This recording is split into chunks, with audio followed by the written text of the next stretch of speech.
Kobra dan si Kobra. Ngapain mereka berduaan begitu? Hei kalian! Aduh, kenapa pada tegang-tegang banget sih mukanya? Jangan-jangan kalian mau bertengkar ya? Stop!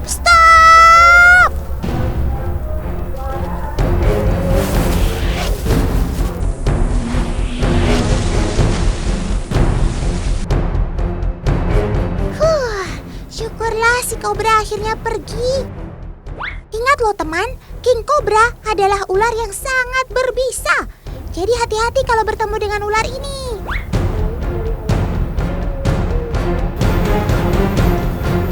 Sesama ular berbisa saja mereka lebih baik menghindari raja ular ini.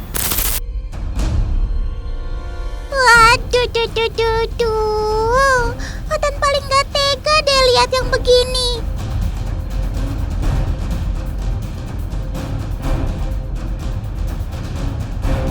Otan jadi ingat salah satu perbedaan King Kobra dengan ular-ular lain adalah makanannya. King Kobra hanya mau memakan sesama ular saja.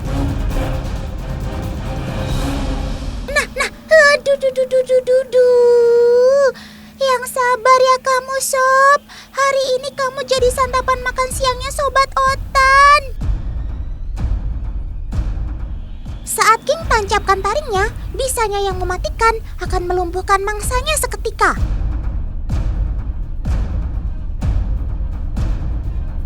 Tuh, lihat deh, si King lahap banget makannya.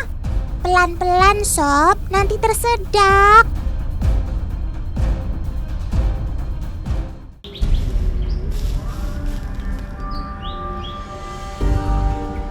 Ya teman, Otan mau uji coba cara menyerang si King Kobra dan Kobra nih. Sudah ada Paman Tio yang akan uji penyerangan kedua Sobat Otan ini. Hati-hati Paman, Sobat Otan ini galak-galak loh.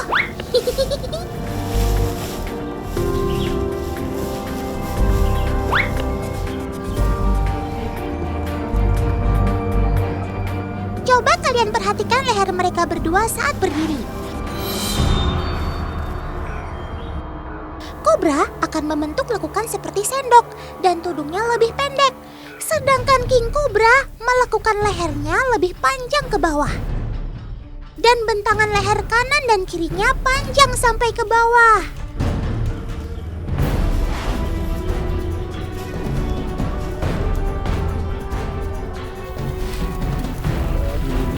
Jika merasa kaget dan terancam, Kobra akan berdiri untuk usir musuhnya dengan semprotan dan suara mendesis. Coba dengarkan baik-baik teman suara desisannya. Selain itu, Kobra sangat lincah dan terukur saat menyerang.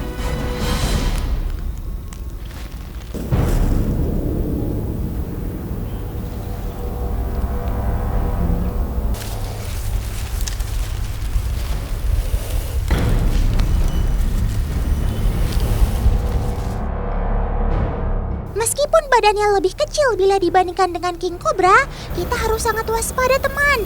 Kenapa? Karena Sobat Otan si Kobra ini dapat menyemburkan bisanya. Seperti pistol-pistolan air gitu. Dan sasarannya yaitu sesuatu yang berkilau seperti mata kita.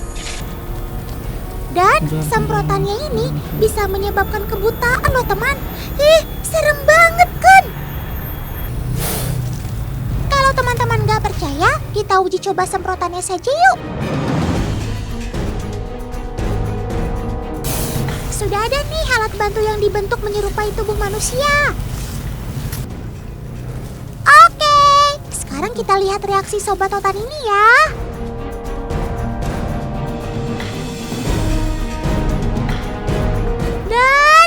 Dan benarkan Otan bilang, tanpa basa-basi, Kobra akan mendesis dan menyemprotkan bisanya.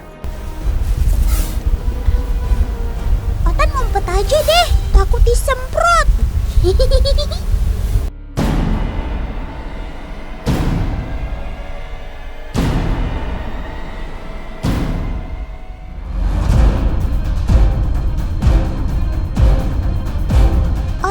tahu juga nih, bisa pada kobra tidak hanya menyerang pada satu titik, tapi semprotan bisanya menyebar ke beberapa titik. Serem!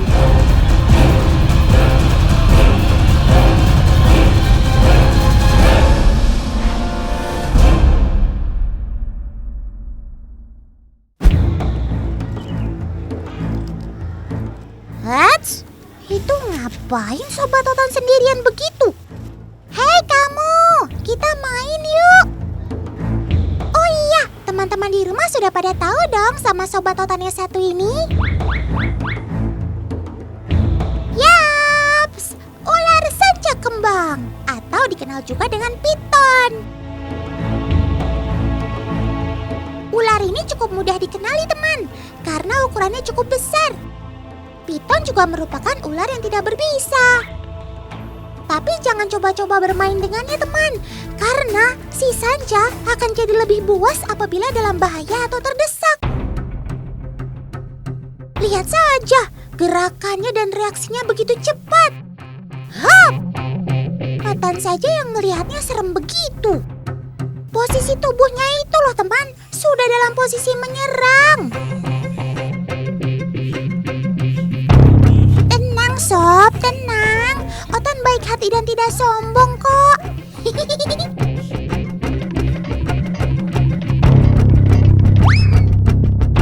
Duh, benar saja kan dugaan Otan. Otan cuma lewat saja, dia langsung menyerang begitu. Piton adalah ular bertubuh besar yang termasuk dalam suku Pitonidae. Panjang mereka bisa sampai 8 meter loh, bahkan lebih. Widih!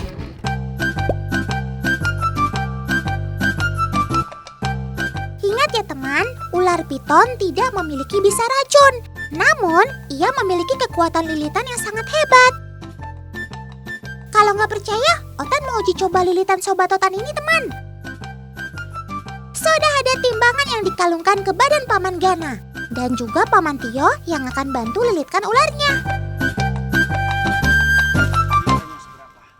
Aduh, kok Otan yang deg-degan ya lihatnya.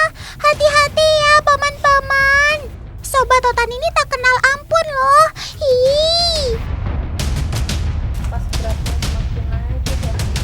Ingat ya teman, adegan ini hanya boleh dilakukan oleh profesional. Jadi jangan coba-coba meniru di rumah. Dijamin sangat berbahaya. Dan oke, piton sudah mulai melilit. Semakin kuat dan terus semakin kuat. Paman Gana sepertinya masih tahan nih teman. Wah, 20 kilo. 30 kilo. Semakin naik dan mencapai 45 kilo. Apa? 60 kilo? Kamu benar-benar ya Sob, salut deh sama kamu. Jadi rasanya di awal itu kayak belum kerasa apa-apa, cuma pas udah sampai 30 ke 40 itu sesaknya udah berasa. Pas sampai ke 60 itu lebih sakit aja punggung, rasa punggung jadi pegel. Terus sekarang semakin melemah, jadi ya semakin enakan aja. Just info nih teman, kekuatan piton saat melilit dan mencekik manusia cukup untuk menghentikan aliran darah menuju ke jantung selama beberapa detik saja, sehingga dapat membuat mangsanya kesulitan bernafas. Oh iya, bahkan bisa sampai meremukkan tulang loh. Nah, karena Paman Gana ini badannya lebih besar dan ukuran piton yang kita uji coba tidak terlalu besar, jadi semakin lama tenaga si piton pun akan terkuras. Lihat saja timbangannya, sudah mulai melemah kan? Otan sampai ketakutan nih.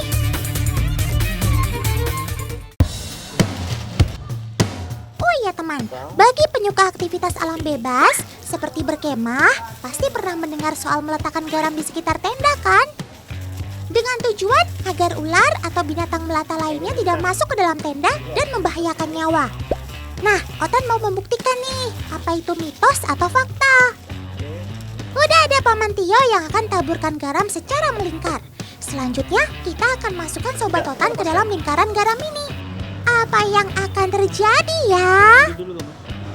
1, 2, dan si ular langsung keluar dengan amannya dari lingkaran garam, teman. Otan kasih tahu nih ya, faktanya ular tidak takut sama sekali dengan garam. Karena pada dasarnya ular bukanlah jenis hewan berlendir, melainkan bersisik.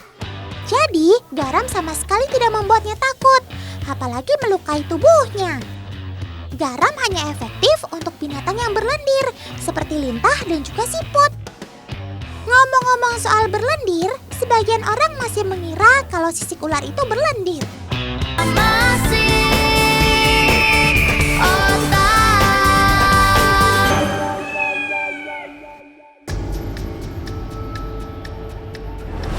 Wah, apaan tuh? Bebeknya kemana? Ya ampun, jangan-jangan di kolam ini ada buayanya. Hei, tuh lihat, temannya sampai ketakutan begitu. Dia mau kabur dari kolam ini tapi nggak bisa.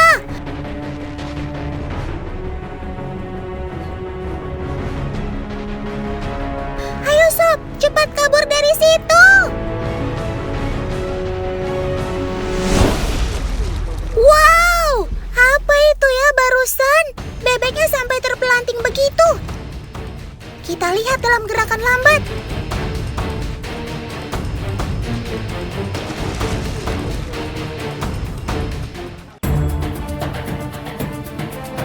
Ya ampun, akhirnya dia bernasib sama seperti temannya. Duh, kasihan. Ini nggak bisa dibiarkan nih teman. Otan harus investasi. Maksudnya investigasi apa yang ada di kolam ini. Soalnya kalau buaya, setahu Otan cara makannya nggak kayak tadi teman. Oh, itu dia. Kelihatan sisiknya hitam kemerah-merahan. Ukurannya gede banget ya. Dan ternyata ada lebih dari 1 ekor. Wah. Tapi kalau dilihat dari ciri-cirinya sih, Otan kayaknya tahu ini ikan apa. Kalian yang di rumah pasti pada tebak-tebak buah manggis kan? Apa? Arwana? Masih salah teman. Yang benar adalah ikan arapaima. Ikan air tawar terbesar di dunia.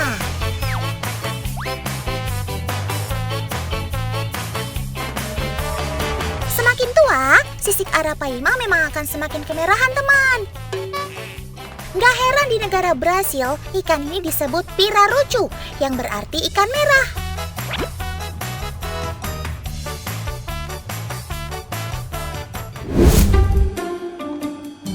Nah, untuk membuktikan kekuatannya, Otan akan dibantu teman Otan Sally dan Kalatif. Wih, Kalatif mau mencoba memotongnya menggunakan gergaji besi teman.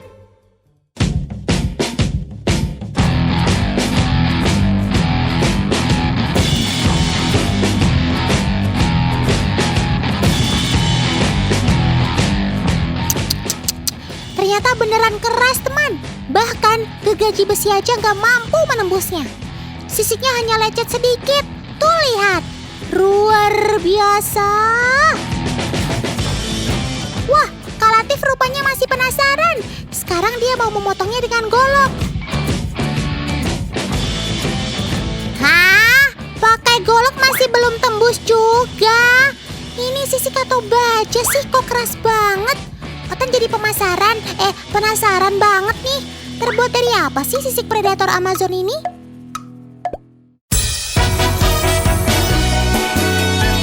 Kita langsung melihatnya via mikroskop binokular aja yuk di laboratorium.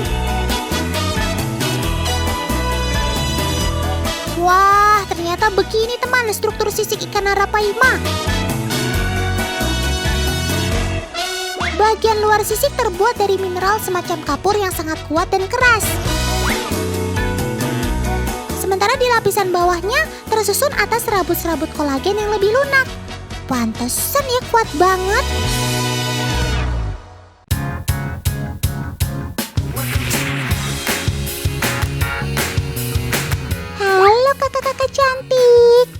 lagi ngapain nih? Wih, udah pada pegang kail aja. Aha, pasti Kak Rini dan Kak Baby mau ikutan mancing mania sama Om Cepi ya? Wah, boleh dong ngacak-ngacak kotan. Nah, betul tuh Kak, siapin dulu umpannya. Wah, ikan lele. Ikan apa ya yang mau dipancing sama kakak-kakak ini? Umpannya sudah siap. Mari kita mancing.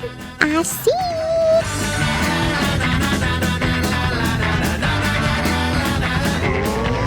Lah, kok di sini Kak mancingnya? Memangnya di sini ada ikan?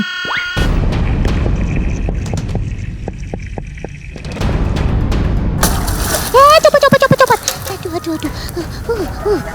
Ya ampun, hampir copot jantung Otan.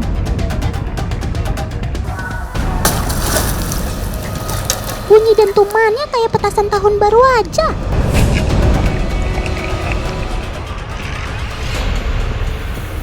Si raksasa dari sungai Amazon di Amerika Selatan ini, di alamnya bisa mencapai bobot 250 kg dengan panjang hampir 3 meter.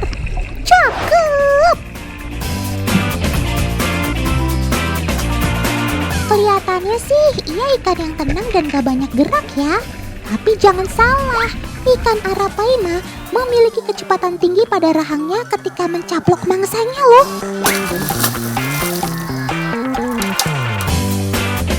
Jadi, suara dentuman tadi berasal dari gerakan insang ikan arapaima saat menutup tiba-tiba. Yang jadi mangsanya adalah ikan-ikan yang ada di sekitarnya.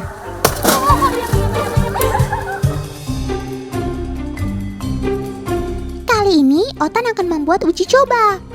Otan akan menantang si ikan arapaima ini untuk memangsa ikan yang ditaruh di dalam kantong plastik. Kira-kira ia masih tertarik nggak ya? Agen Otan mulai memasukkan ikan ke dalam air, teman. Si arapaima mulai mendekat. Ya, namun ia hanya melewatinya saja. Ia masih merasa asing dengan benda ini, teman. Ayo sob, coba diteliti lagi. Yang fokus dong.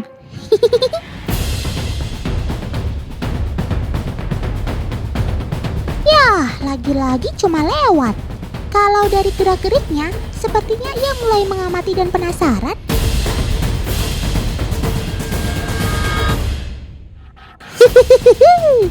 Kamu sudah menyadari ya sob, kalau di dalam situ ada santapan lezat. Ia seolah mengamati keadaan sekitarnya. Strike! Dengan perhitungan yang tepat, si ikan arapaima berhasil mengambil ikan dari plastik ini, saudara-saudara. Yeay, selamat sob. Ikan lezat berhasil kamu dapatkan. Nah, kalian bisa lihat ya teman, ia menggunakan rahangnya untuk menjebol plastik dan menangkap ikan di dalamnya. Saat menutup, rahang ini menghentakkan suara dentuman yang keras. Wah, kecil-kecil ternyata kamu. Cakep!